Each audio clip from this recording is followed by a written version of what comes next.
Muchas gracias a todos ustedes por la invitación. Muchas gracias por el privilegio también de permitirme hacer parte de este lindo grupo de la hermandad. Un abrazo de cariño para todos los que están conectados en este espacio, en este tiempo, a través de estas redes sociales que han sido de gran bendición en este tiempo. Bueno, antes de empezar quiero hablarles un poco acerca de mí. Como ya saben, mi nombre es Celeste Mesa, yo soy colombiana de la ciudad de Barranquilla.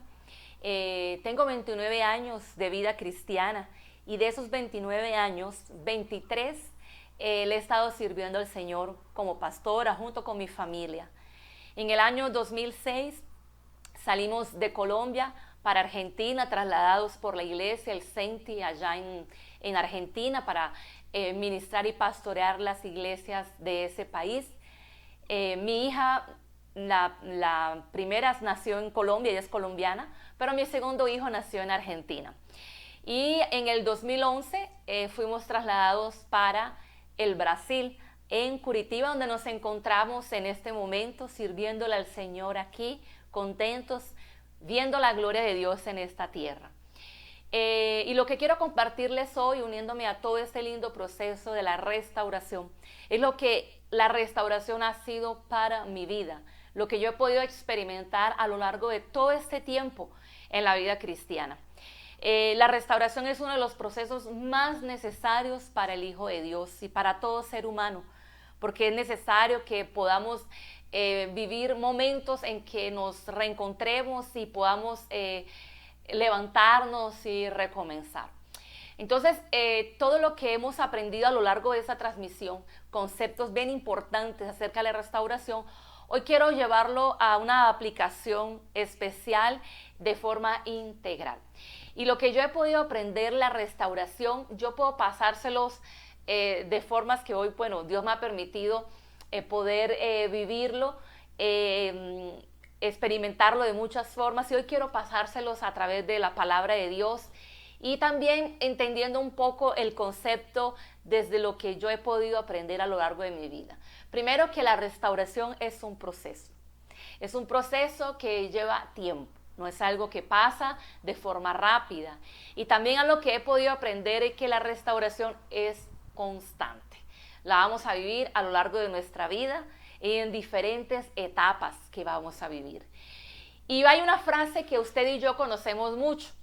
Esa frase es: después de la tormenta viene la calma. Y eso es cierto. Pero también después de la tormenta viene cosas que vamos a ver, ¿no? Viene el desastre, viene el desorden, están los pedazos por todas partes de la situación que pasamos. Y esa es la parte más difícil, la reconstrucción. Levantar los pedazos, mirar el desastre que quedó, el dolor de lo que perdimos. También recordar el miedo, lo que pasamos, las actitudes de las personas que no conocíamos y que en ese momento comenzamos a identificar. La soledad, la ayuda que nos llegó, el cansancio, la fatiga. Todo eso también queda después de la tormenta. Y esa es la parte más difícil, la reconstrucción de después de las cosas que pasamos. Lo tercero que también he aprendido en relación a la restauración, lo quiero colocar de tres formas. La restauración se vive de tres formas y quiero traerlo a relación usando algunos ejemplos. El primer proceso de restauración lo vivimos en la cruz. Ese fue el primer proceso que se vivió de restauración en la cruz. Cristo fue el que nos llevó a tener ese primer proceso de restauración.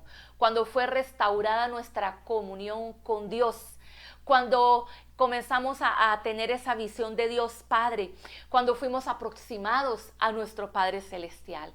Ahí se vivió esa primera restauración. Ese primer proceso fue posible por la obra de Cristo en la cruz.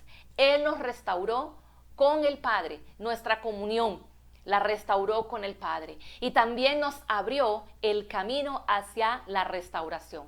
Ya los otros dos procesos de restauración son obra del Espíritu Santo. La segunda y la tercera, quiero usar como ejemplo dos hombres en la Biblia que para mí han sido de gran enseñanza. El primero de ellos es Moisés.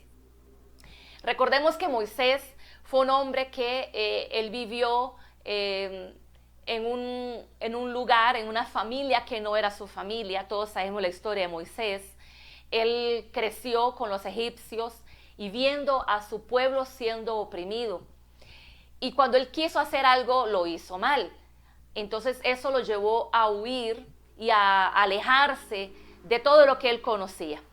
Y él se fue a otro lugar donde tuvo su familia, donde se casó, comenzó a trabajar. Y en ese escenario de un lugar diferente, él tiene un encuentro con Dios. Y ese encuentro con Dios lo lleva a conocer los planes de Dios para su vida. Pero parte de esos planes incluía llevarlo al pasado, llevarlo de vuelta a sus raíces. Y aquí viene el segundo proceso de la restauración. Después que tenemos ese encuentro con Dios, Dios comienza a restaurar nuestro pasado, nuestras heridas, las cosas que vivimos. Y eso es muy necesario.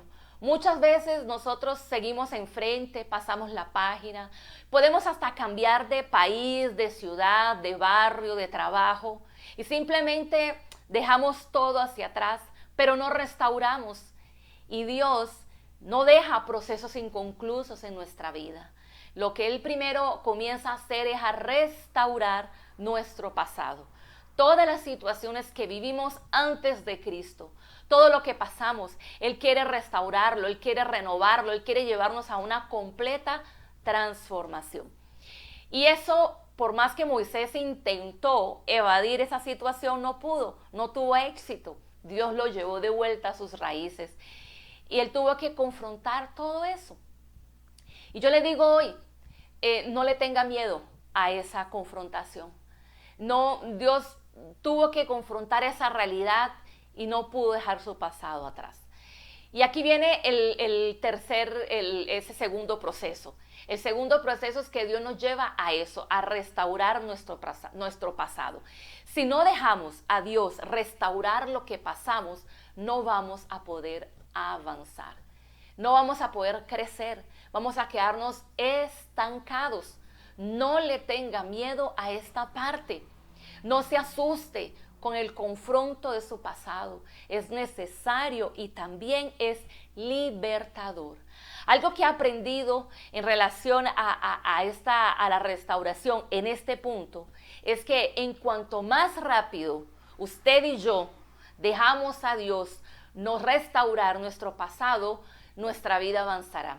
En cuanto más nos demoremos en este proceso, más seguiremos estancados.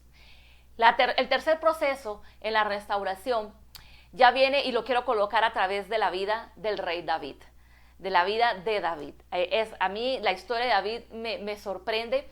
Es más, uno ve las historias de los grandes hombres de Dios, obviamente cuando uno lo lee en la Biblia, uno lo lee ya con el proceso finalizado. Y tal vez para nosotros es más fácil poder entenderlo. Pero cuando ellos lo vivieron fue otra realidad, porque ellos lo vivieron.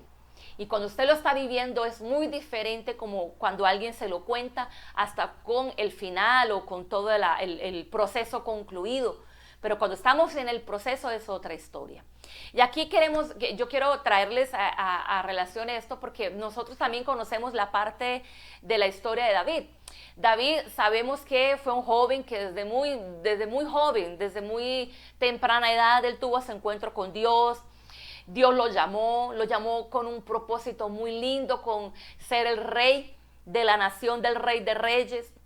Lo ungió delante de su familia, lo honró delante de su familia. Y nosotros vemos que comienza un proceso muy bonito, porque lo primero que pasa es que el rey Saúl tiene aquellos momentos de tormento y buscan a alguien para que toque el arpa y ahí llaman a David. Entonces uno puede decir, opa, él acaba de ser ungido, el rey lo llama, pareciese como que estaba yendo en el proceso, en el camino correcto, estaba cerca del rey. Y el rey le toma mucho cariño. Después vemos aquel evento extraordinario cuando él enfrenta a Goliat. Y lo enfrenta de una forma muy, muy especial. Y desde ahí la vida de David ya no es la misma. su vida comienza a ganar fama, reconocimiento. Ya el rey no lo tiene como aquel muchacho que toca el arpa, sino ya lo tiene como uno de sus principales del ejército. Y David comienza a ganar prestigio, a sobresalir, y pareciera que estaba yendo todo bien, todo en camino, en función del cumplimiento del plan. Y aquí viene lo impensable, hasta que se escucha aquel canto infernal. Yo le llamo el canto infernal porque fue el canto que, el coro que desajustó la vida de David. Cuando comienzan las mujeres, ellos vienen de una batalla y las mujeres comienzan a cantar: Saúl mató a 1000 y David a sus 10,000. Esto provocó la envidia del rey Saúl. Comenzó a despertar en él un rechazo sobre David. Y todos ya sabemos cómo fue la historia. Él comienza a querer matar a David y David huye. David huye primero para Gat con el rey Aquís. Y estando allá en Gat, él es reconocido por los que viven ahí en el reinado junto con el rey. Y le dicen: este no es el rey David. Y entonces él tiene que preservar su vida. Y lo hace de una forma muy fuerte. Él tiene que hacerse pasar por loco, pero loco es loco mismo, no locura emocional.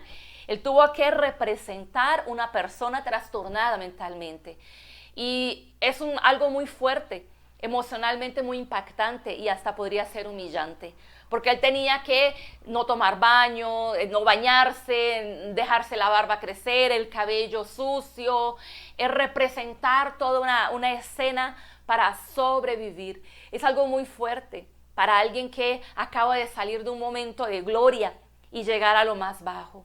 Después de esto, cuando el rey no se importa más porque lo ve como no lo ve como una amenaza, sino como alguien loco, David se esconde en la cueva de Adulam. Y es aquí donde vemos un proceso muy fuerte en la vida de David. Porque cuando él llega a la cueva, él llega buscando refugio, es el único lugar donde él puede esconderse.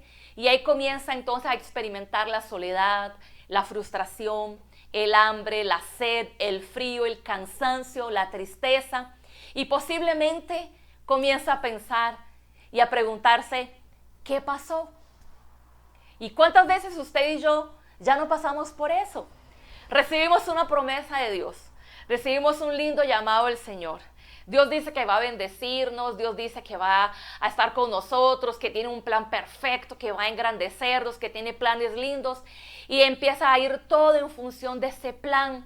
Nosotros le creemos, vamos enfrente, nos envolvemos en todo ese proceso, y de repente algo pasa que todo lo cambia. Fracasamos, nos estrellamos, alguien comienza a criticarnos, comenzamos a despertar la envidia de otras personas, comenzamos a ser juzgados, señalados o hasta perseguidos, y nos toca escondernos. ¿Cuántos ya no pasamos por eso? Tal vez como cristianos nosotros ya transformamos parte o dejamos que el Espíritu Santo transforme parte de nuestro pasado, en nuestra casa o las situaciones que vivimos antes de Cristo. Pero recuerde que el proceso de restauración es constante. En todo tiempo vamos a vivir momentos en que van a dejar marcas o situaciones fuertes, las cuales vamos a tener que llevar a la restauración. O muchas veces nos encontramos con un punto como el de David. Tenemos que restaurar nuestra fe. Porque tal vez le creímos a Dios en una promesa y esperábamos que fuera de una forma, pero resulta que los planes de Dios no son como usted y yo esperamos. Recuerde que sus propósitos no son nuestros propósitos, sus caminos no son nuestros caminos. Y el proceso que Dios tenía para David, para entregarle el reinado, no era a través de Saúl. Era un proceso totalmente diferente, donde lo llevó a vivir momentos de soledad. Pero a veces esos momentos de soledad son tan necesarios para el Hijo de Dios, porque nos llevan a buscar a Dios. Y eso fue lo que hizo David. Hay 2 salmos en la Biblia en que él hace una oración justo en esa cueva. Porque yo me imagino a Dios preguntándose lo que nosotros también muchas veces nos preguntamos: ¿qué pasó? ¿Qué hicimos mal? ¿Será que yo entendí mal el mensaje de Dios para mí? ¿Qué es lo que está pasando? ¿Será que esto no es realmente lo que Dios quería y yo lo comprendí mal? No, usted no lo comprendió mal. Simplemente está siendo formado por Dios. Y en el Salmo 142 y en el Salmo 57, nosotros vemos esa oración que David hace en la cueva a Dios. Por ejemplo, en el Salmo 142 él dice: con mi voz clamaré a Jehová, con mi voz pediré a Jehová misericordia. Y en el versículo 6 él dice: escucha mi clamor, porque estoy muy afligido. Líbrame de los que me persiguen, porque son más fuertes que yo. Saca mi alma de la cárcel para que alabe tu nombre. Me rodearán los justos, porque tú me serás propicio. David estaba teniendo un confronto con sus emociones, con su fe, con las promesas. Señor, yo te creo, pero yo estoy angustiado. Señor, yo sé lo que tú me dijiste, pero yo no pensé que fuese de esta forma.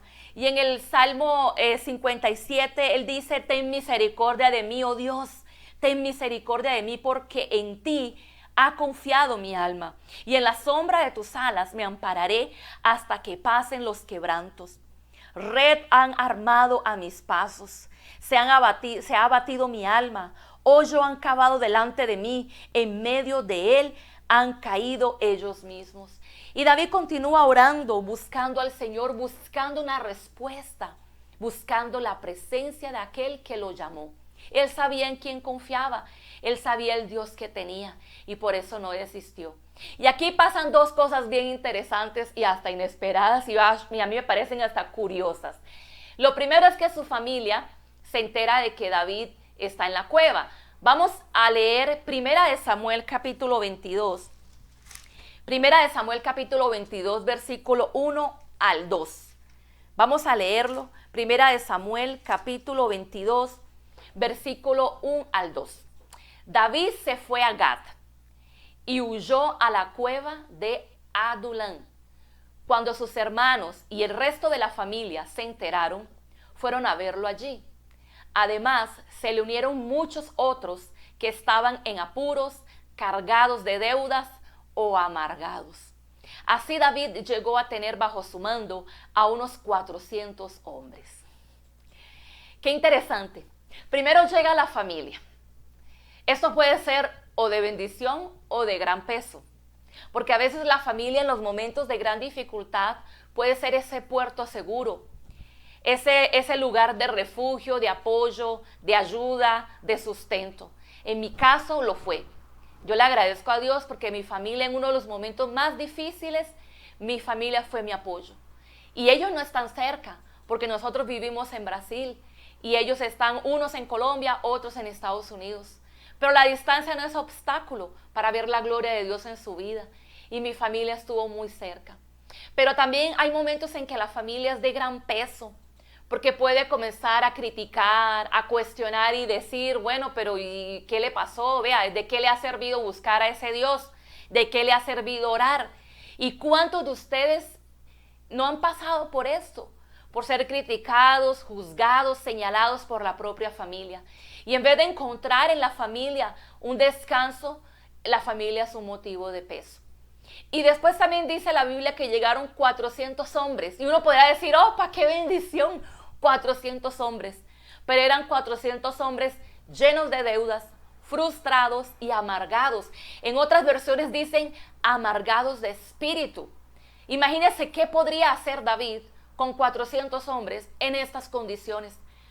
Peor que él. Si él estaba triste, estos hombres estaban peor. ¿Y qué podría formar eso, ayudar eso a David?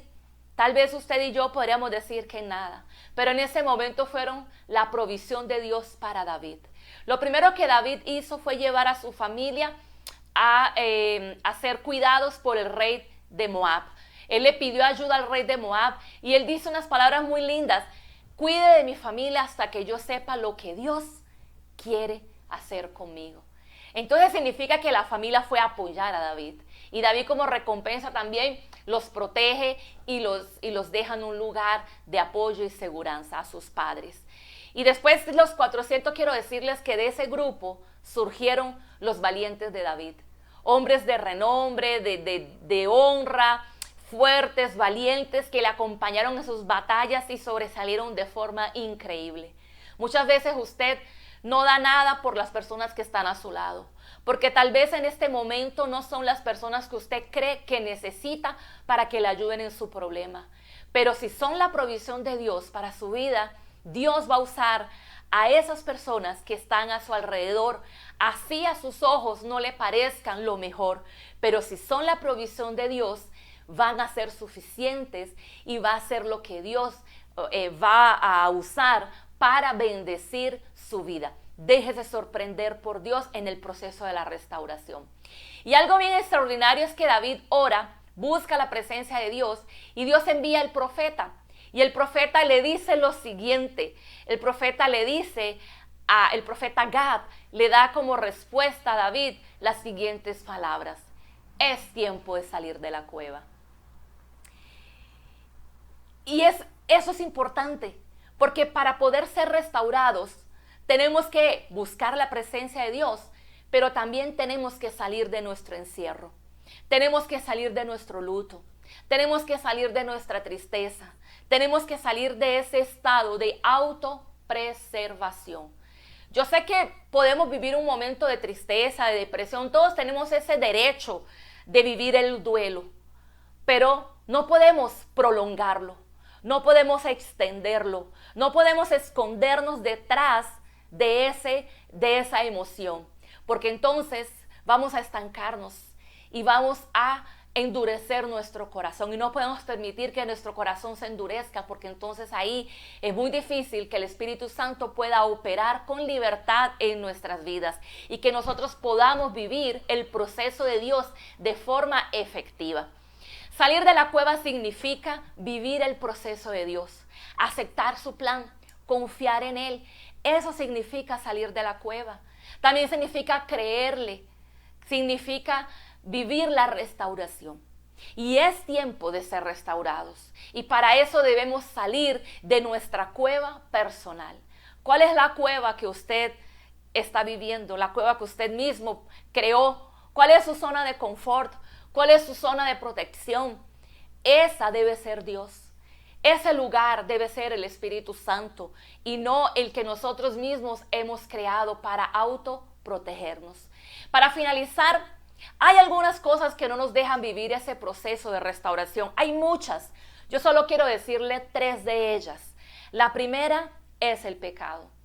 Si continuamos en las mismas situaciones, si continuamos con los mismos errores, haciendo las mismas cosas, viviendo de la misma forma, ese proceso de restauración no lo vamos a poder vivir. El segundo es la incredulidad. Pensar que nuestro problema es mayor que todas las cosas, hasta mayor que el mismo Dios. Pensar tal vez que el mío ya no tiene solución.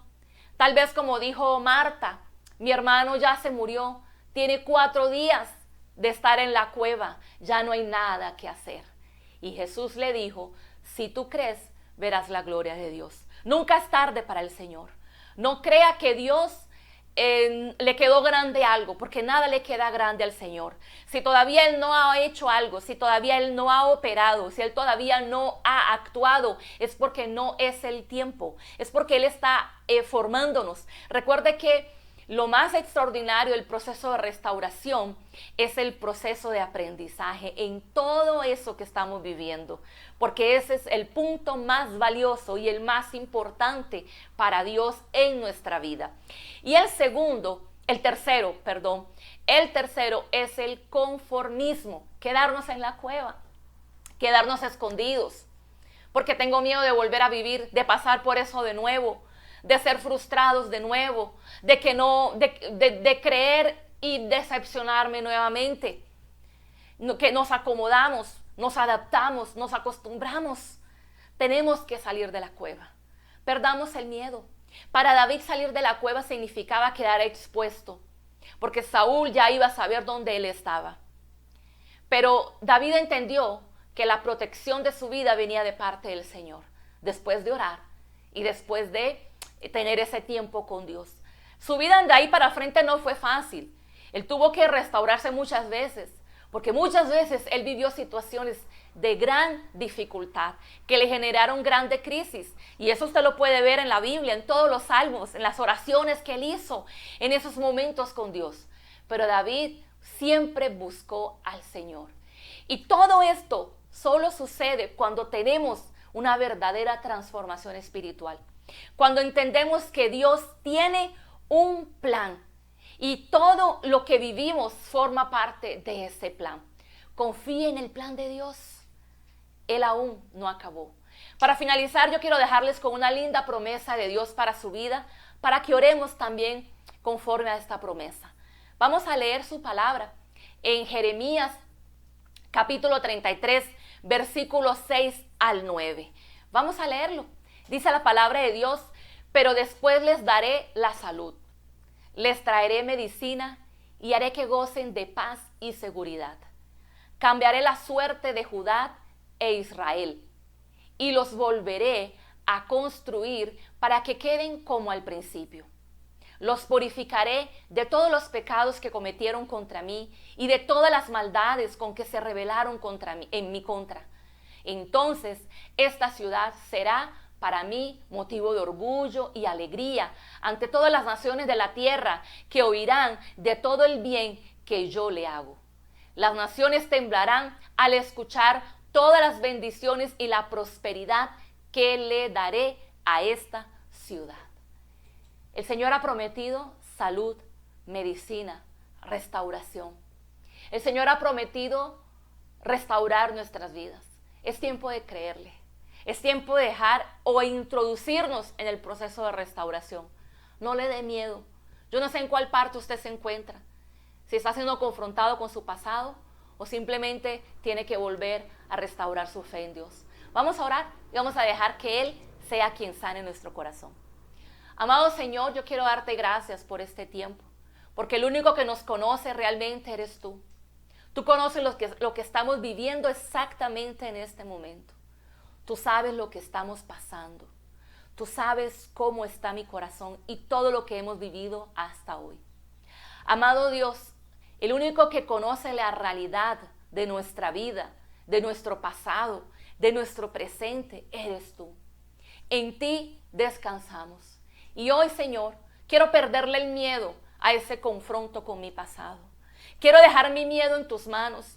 Quiero dejar mi temor y no quiero más huir del pasado y de las cosas que necesito resolver. Solo darnos fuerzas, Espíritu Santo, para poder vivir estos momentos a tu lado, guiados por ti, bendito Espíritu de Dios. Tú eres nuestra fuerza, tú eres nuestra ayuda y nuestro consolador. También, Señor, quiero pedirte que tú restaures nuestra fe. Todos aquellos que hoy hemos dudado, hemos desistido, nos hemos desanimado porque creímos algo, Señor, y aún no ha llegado. Perdónanos porque hemos dudado de tu plan. Perdónanos porque hemos dudado de tus propósitos y de tu palabra. Perdónanos, Señor, porque no hemos esperado ese tiempo especial. Perdónanos porque hemos tomado decisiones equivocadas.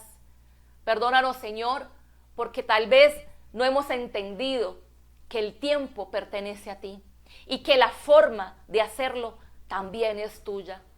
Bendito Dios, hoy nos colocamos debajo de tu soberanía.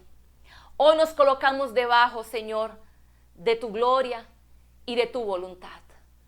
Bendito Rey del cielo, tú como el gran restaurador, aquel bendito Maestro, queremos ir a tu taller, a ser transformados, pulidos, restaurados y totalmente renovados en tus manos. Gracias, Dios, por la sanidad, la medicina y la curación, por el proceso que has hecho en cada corazón, porque es algo que todavía no ha finalizado. Y sabemos que tú estás al control de todas las cosas. Bendice, Señor, este tiempo y que cada uno de nosotros sea sorprendido de forma extraordinaria por tu palabra y por tu presencia en nuestras vidas, que nos lleva a ver cómo tu mano poderosa continúa obrando en nuestros corazones. Te agradezco, Señor, por este tiempo y entregamos nuestra vida en tus manos. En el nombre de Jesús y para gloria de tu nombre oramos, Señor. Amén. Muchas gracias a todos. Que la restauración sea algo constante, permanente en sus vidas. Que vean su gloria y el poder de Dios en todas las cosas y recuerden Dios no ha acabado su obra en usted. Por eso su plan aún continúa vivo. Sus promesas y sus propósitos continúan fieles. Dios les bendiga y un fuerte abrazo de cariño para todos. Chao.